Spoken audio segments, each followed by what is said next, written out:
well, let's go into this week's required viewing. I'm glad you guys got it in under the wire. It sounds like Ronald, maybe you were up against the deadline there, but I'm glad it Oh, happened. I'm glad at least you accomplished it. I don't know how you. I've kind of talked a bit about how I felt about the movie last week, but I picked Animal mm, Kingdom, which is the 2010 film from David Michôd, who Ben Mendelsohn, Guy Pearce, Joe Edgerton, Jacki Weaver, probably the names that most people would recognize. But Hmm. what did you guys you neither of you had seen it, right? That was the mm. agreement. Yeah.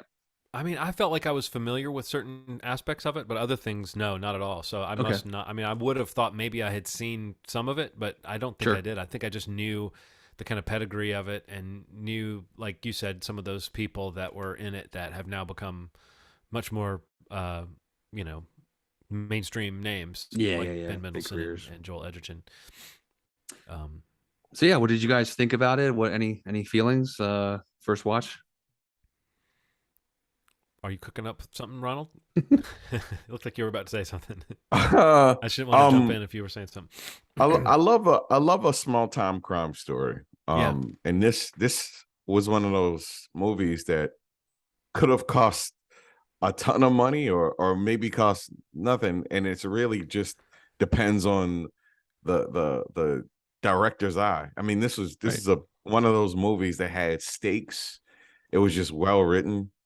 When the heat gets turned on each character and things get out of hand, it really feels like there's real stakes in it. And I'm all about that. I couldn't figure out what it was that kept building the tension, and then I kept thinking about some of the shots that took place. Like when one of the shots that sticks out in my mind is when there's an exchange of money in the supermarket, and it's like a far shot. You can hear the audio, and a person comes in between them, and just it's like, oh, sorry, love, while they're talking.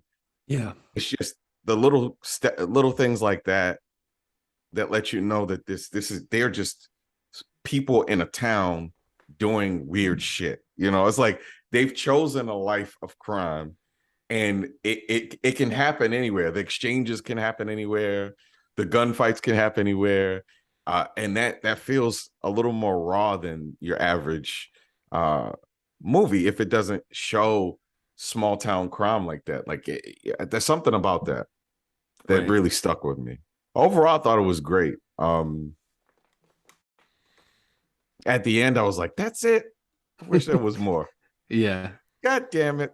But yeah, I liked it. I thought it was pretty cool.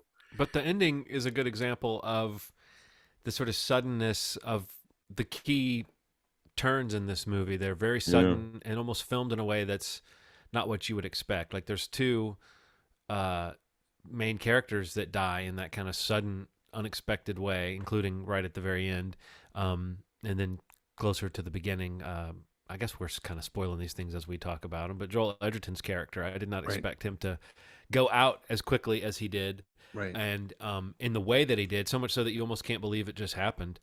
Yeah. But what you said, Ronald, the fact that this is like small time crime, and what they're trying to do is usually it's kind of vague, like all the pies that this family has their fingers in and how everything works, but all you can kind of see is that there is this sort of ruthlessness, and like Jacki Weaver in particular gets to play this kind of edge to her character that you might think at first she's this kind of sweet grandma type, and then you gradually realize how much more of a player she is.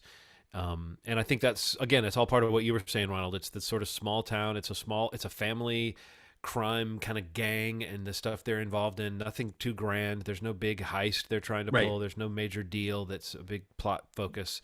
It's just about like staying alive once these turns of events start to make things go south for this family, and like the different attempts to maybe get revenge, and how that then blows up in your face. It all is very you know uh, street level crime, and again, sometimes you have to kind of check the context of what people are saying to even understand exactly what has just happened, or you wait a couple scenes and you can tell, oh, I get it. I get what they're reacting to and why they're reacting this way. It starts off like is it the Codys? Is that the name of the family? Mm-hmm. But between them and the cops, there's this sort of warfare that breaks out about halfway into the movie that is just crazy. But the way that scene was played with the kind of decoy car they set up in the middle of the road for the cops to find. I mean, there's just a chaos to the action and to the storytelling that is very much in line. I agree with what you said, Ronald, that it's the smallness of it and almost like the mundaneness of it within this world that it's is David Michôd, is that his name? Mm-hmm. Wrote and directed this, right? Yeah. It's a pretty confident piece of storytelling, and it is in that vein of just like crime. It's like that's the style of story that it is. Yeah.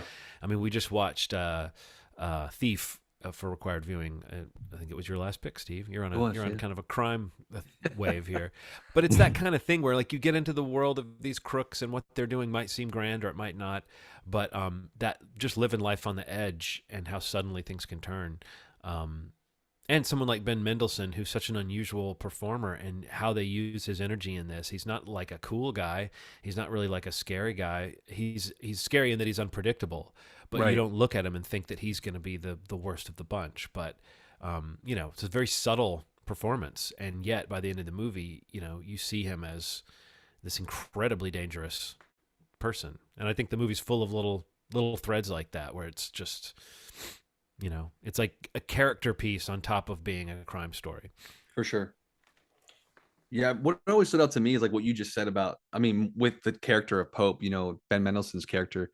I think that is a big accomplishment of the movie too, is that, as the movie goes on, he is, I mean, so there's this idea of this being kind of like a smaller stakes or smaller crime.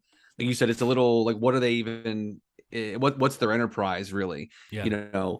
But amongst that, living in this world and, seeing how quickly everything escalates, and you kind of see how, specifically with the character of Pope, and even in like the final scenes of the movie, kind of how unhinged that character becomes as the movie goes along, and like what he does to Nikki, and like, these things that happen through the movie that just kind of like layer upon layer in terms of, he's not the scariest or the most intimidating character on the screen, like physically or anything like that, but his actions and like the suddenness of his actions are kind of what becomes scary, and kind of what make the efforts that they have in this criminal world, whether it's successful or not, like, is arguable. I guess at the end of the movie, you can discuss that. But I just think the character of Pope is like, he really stands out. I mean, Jacki Weaver was also nominated for an Oscar for this movie. Mm-hmm. I didn't mention that yet, but yeah, I mean, the notice that she got and the notice that Ben Mendelsohn specifically got, it's just some of the bigger takeaways. Guy Pearce, and Joe Edgerton like kind of had stuff going already in the Hollywood system and have gone on to do, other movies that people know. And, even Guy Pearce specifically had a huge run before this movie. But I think having that name in it, and Joe Edgerton just still working in the Australian film industry and having a movie like this, which was a huge movie in Australia, or a pretty big movie in Australia, and, had tons of critical acclaim here. It just always stood out to me. Like, I feel like just it made an impression the first time I saw it, and I kind of felt the same rewatching it. It's just like the characters are so interesting, and that suddenness, like whether it was with Baz dying, or like the actions that Pope takes throughout the movie. I just like how that kind of plays really, really efficiently into the pacing of the movie, I guess. But yeah, I'm glad you guys checked it out. And now you can go watch 6 seasons of the TNT show if you want more of the Codys. I thought it was interesting that the lead character in this is sort of hard to read for so much of the movie. Jay, what's his name, Jay? Like you gradually come to see that that's like a feature of this character and this performance. But for the he even has almost like an awkward posture and way of walking into a room. So uncomfortable, makes him a very odd character almost to follow amongst these really interesting colorful characters. Yeah. But gradually there's like a weird power that he gains, so that by the time it's at the end, you recognize the just what he's capable of too. Sure. Mm. What were we about to say, Ronald? I I forgot. Okay. I legitimately forgot. I think you were about to Uh, ask me if the show is good. Yeah, Maybe. that's probably Yeah. what it was. It What's the seemed like show you on were again? saying. It seemed like you were saying how it. Like that was what you said. I haven't. I think I stopped watching it in season 4, but I like the show. I mean, I think it's got a great cast. Scott Speedman plays Boz, and Sean Sean. Oh God, the guy from like Outside Hatosi, Providence. The fact. Hatosi or something. Yeah. 90s. You know, he Yeah. was in the He fact. was in Southland. Southland. Yeah. He plays Pope. And he kind of has that Oh. same kind of vibe to him where like he's kind of, definitely plays that character. And I mean, they it's a pretty good adaptation of, it's definitely way more slick. And it's like, it's a beach town in California and like they're Right. kind of surfers and it's a little more, impressive in that way. So that level of it's a little different, but I mean, it's entertaining. It's a TNT show that ran for 6 seasons. I mean, it definitely has an audience. But the movie is far superior, obviously. Well, yeah, I looked at the show a little bit after this, and I didn't. I mean, it definitely seemed more TV For slick, whatever. sure. Yeah. Yeah. And Ellen Barkin's really good in it. She plays Smurf. Yeah. She's, different version of Smurf than